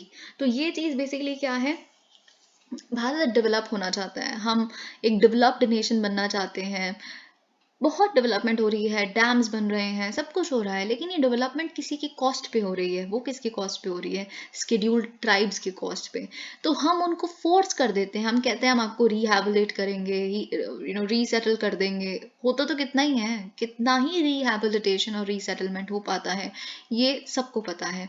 खैर वो भी छोड़ दीजिए, उससे भी बड़ा एक कंसर्न क्या है, इस डिस्प्लेसमेंट ड्रिवन डेवलपमेंट ट्रैजेक्टरी में सबसे बड़ा कंसर्न क्या है कि देखिए ट्राइबल्स का एक अपना रहने का तौर तरीका है, वो इन्वायरमेंट की पूजा करते हैं, they have like their own world view all together, पर आप इनको मेन स्ट्रीम सोसाइटी में ज़बरदस्ती फोर्सफुली इंक्लूड कर देते हैं इसकी वजह से डेवलपमेंट के चलते हुए। तो इसको बेसिकली जाजा कमेटी, जो 2014 की एक कमेटी की रिपोर्ट आई थी, उसने क्या बोला है, this is ashramization of the tribal. Okay, तो ये कुछ कंसर्न्स हैं जो हमें मद्देनजर रखने चाहिए डेवलपमेंट के चलते हुए। अगर हम कहते हैं, खैर अब तो फॉरेस्ट राइट्स, जो फॉरेस्ट रूल्स आए हैं उसमें भी कंसेंट के बिना ही ग्राम सभा के आप कहीं पे भी कोई इंडस्ट्री का नोड मिल सकता है, तो ये कहीं ना कोई तरीका तो निकाल ही लेती है सरकार, हो चाहे कोई ऑफिशियल हो, चाहे वो कंपनी हो, कहीं ना कहीं इंट्रूड करने के लिए इन एरियाज में जो ट्राइबल डोमिनेटेड हैं। Hence the makers of the constitution, इसीलिए जो मेकर्स ऑफ द कॉन्स्टिट्यूशन थे उनको पता था कि मतलब एक दिक्कत है, तो उन्होंने कहा था कि हम बेसिकली क्या करेंगे, हमें पता है कि it's not good for them, तो हम फिफ्थ शेड्यूल और सिक्स शेड्यूल लेके आएंगे अपने कॉन्स्टिट्यूशन में। तो फिफ्थ शेड्यूल क्या है, बहुत इंपॉर्टेंट है आपके लिए। अगर बाई चांस आपके प्रेलिम्स में पूछ लिया जाए कि Mungekar committee of 2009 for tribal development named a particular schedule of constitution as a constitution within constitution, then what is it? It is fifth schedule. Fifth schedule आपका आंसर है। ओके, तो fifth schedule ने basically उनको बोला कि ये area basically scheduled area होगा जो प्रेसिडेंट ऑफ इंडिया नोटिफाई करेंगे, और इस स्केड्यूल्ड एरिया में बेसिकली कोई भी लॉ जो सरकार का है वो आप पे अप्लाई नहीं होगा, आप ऑटोनॉमी मिलेगी, सेल्फ गवर्नेंस की बात की गई है ना। फिर पेसा एक्ट आया कि आप पंचायती राज भी यहाँ पे लगेगा पर आपके हिसाब से। तो ये सारी जो चीज़ें थी इनको देने की कोशिश की। तो ये कुछ चीज़ें थी जो आपके लिए इंपॉर्टेंट थी, कुछ फैक्ट्स एंड फिगर्स, कुछ इंपॉर्टेंट पॉइंटर्स। अब इस पर्टिकुलर आर्टिकल में भी हम सिर्फ वो डिस्कस करेंगे जो आपके लिए बहुत इंपॉर्टेंट है पेपर के पर्सपेक्टिव से।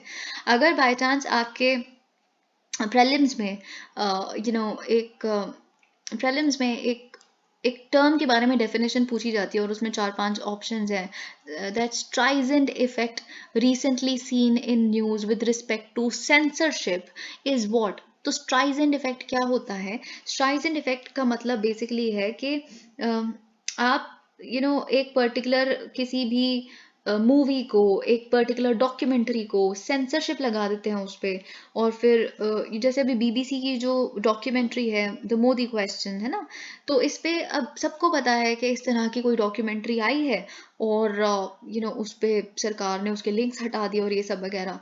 तो वैसे अगर सेंसरशिप नहीं लगती तो शायद बहुत ही कम, एक मुट्ठी भर लोग शायद ये डॉक्यूमेंट्री देखते भी, आप समझ रहे हैं ना। लेकिन अब सबको क्यूरोसिटी है कि ऐसा भी क्या था उसमें।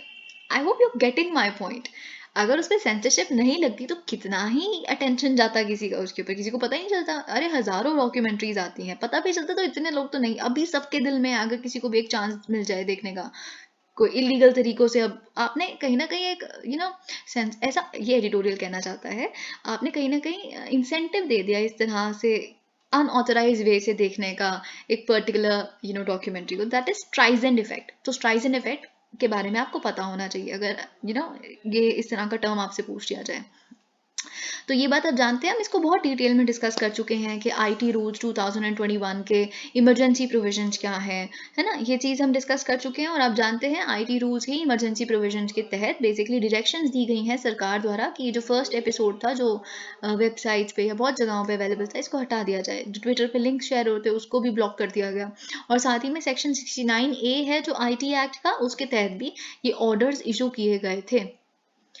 But this only resulted in citizens gaining access through screenings and share over smartphones, akin to how the suppression of information has the intended or consequences of raising more awareness or the Streisand effect. Other actions तो आप ये देख सकते हैं, ये editorial का कहना है कि कुछ ज़्यादा ही एक्सट्रीमिस्ट स्टेप्स लिए जा रहे हैं गवर्नमेंट द्वारा। पुलिस ने डिटेन कर लिया था 13 स्टूडेंट्स को जामिया मिलिया इस्लामिया यूनिवर्सिटी जो दिल्ली में है उनके, ऑन द प्रीटेक्स्ट इसी अजम्पशन पे कि बेसिकली करने ही वाले थे जस्ट स्क्रीनिंग इस पर्टिकुलर डॉक्यूमेंट्री की। तो ये एडिटोरियल कहता है this is an abuse of power, it goes without saying that the government should not B arbitrarily should not arbitrarily block the dissemination of media content just because तो इन्होंने कहा है कि जस्ट बिकॉज अगर कोई documentary है वो आपकी क्रिटिकल है तो आपको उसको ब्लॉक नहीं करना चाहिए. There are also a lot of editorials written in Indian Express जो आप देख सकते हैं. उसमें उनका कहना है कि जब कश्मीर फाइल्स आया तो वो सही था, ऑल्दो वो भी तो प्रोपेगेंडा था, तो उसको प्रमोट किया गया. इनफैक्ट पार्लियामेंट में भी लोगों ने खड़े होकर बोला. तो फिर अगर ये भी फॉर एग्जांपल प्रोपेगेंडा ही है तो फिर इसको क्यों नहीं देखा जाना चाहिए, इसको भी देखा जाना चाहिए. यहाँ पे बायसनेस क्यों? ऑल्दो बीबीसी के तो अपने ही खैर बड़े क्रिटिसिज्म है इस केस में, तो हम क्या बोलें. लेकिन बीबीसी जो भारत को दिखाता है लैंड ऑफ स्नेक चार्मर्स वगैरह, ये sort of this is my personal वो व्यू कि वो सही नहीं है. बीबीसी थोड़ा मुझे इस चीज में नहीं, इस जगह पे क्या है वो आप खुद सोचिए. आपको क्या लग रहा है सही होना चाहिए था, नहीं होना चाहिए था. बाई चांस अगर ऐसे कंट्रोवर्शियल इश्यूज वैसे तो अवॉइड किए जाते हैं, इंटरव्यू में पूछते हैं, पर अगर बाई चांस पूछ लेते हैं कभी कभी, जैसे ट्रंप के बारे में पूछ लेंगे आपसे. अभी ट्रंप तो है ही नहीं, एक बारी पूछा गया है. तो कोई भी इस तरह की पॉलिसी आपको कंट्रोवर्शियल लगती तो आपको क्या लगता है ऑल ऑफ दैट. तो फिर मतलब आपको कुछ तो आपके दिमाग में होना चाहिए कि क्या कहेंगे. अगर पता बात क्या है कि अगर आप कहेंगे कि नहीं गवर्नमेंट ने सही किया बिल्कुल इट वाज प्रोपेगेंडा, तो फिर वो आपको कह देंगे कि आप तो अभी सरकार में घुसे नहीं, आप तो पहली सरकार के वो बन चुके हैं पपेट. अगर आप बिल्कुल ऑपोजिट कुछ कह देंगे तो फिर वो कहेंगे कि यू नो आपका एक बैलेंस भी होना चाहिए. तो अगर आप ऑपोजिट कुछ कह देंगे नहीं सर ये तो सेंसरशिप है, ये तो बहुत ही बेकार है, government is authoritarian and all of that, तो फिर आप फंस जाएंगे. तो कुछ सोच समझ के जाइए, ठीक है. तो ये चीज़ यहाँ पे लिखी है. आप स्ट्राइज एंड इफेक्ट के बारे में बोल सकते हैं, थोड़ा ऐसे इंटेलेक्चुअल बोल दीजिए जिससे पता ही चले आंसर क्या है, बट आपका क्लियर होना चाहिए कि क्या व्यू है. Its justification to use emergency powers to block access to the documentary as being propagandist and of a colonial mindset does not hold water if it is seen in the continuum of average of the pogrom and the aftermath. तो वही सारी चीजें यहाँ पे लिखी हुई हैं, कुछ भी नहीं है यहाँ पे इससे ज्यादा. ओके वही प्रोपेगेंडा प्रोपेगेंडा बार बार लिखा हुआ है. India's first mission to study the sun to begin by June-July. Now this is very important. क्यों इम्पोर्टेंट है आपके लिए? ऑल्दो ये एक बहुत पुरानी न्यूज़ है. अगर आप you've been preparing for this particular exam from like quite a time, then you know about Aditya L1 mission.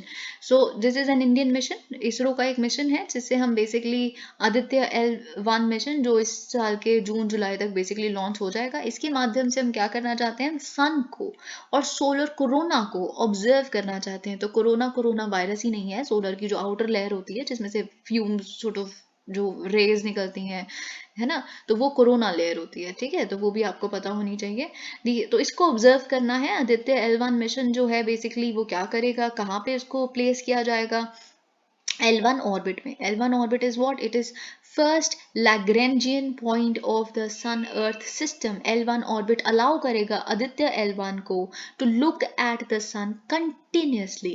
Aditya L1 has 7 payloads, 7 basically payloads इस पे जाएंगे. पेलोड कुछ भी जो एक पर्टिकुलर सैटेलाइट कैरी कर रही होती है, एक रॉकेट कैरी कर रहा होता है, कुछ भी सैटेलाइट नहीं, कुछ भी एक जो रॉकेट कैरी करता है या एक मिशन कैरी करता है अपने ऊपर, उसे पेलोड कहते हैं. तो यहाँ पे बेसिकली 7 पेलोड्स होंगे जिसमें से एक बहुत इंपॉर्टेंट है जिसे हम वेल्क कह रहे हैं, which is actually visible emission line coronagraph. Okay, it is designed and fabricated by Indian institute of astrophysics Bengaluru. ये भी आपको पता होना चाहिए. अगर जीएम मस्टर्ड के बारे में पूछा जा सकता है कि किसने यूनिवर्सिटी ने बनाया तो पूछा तो ये भी जा सकता है.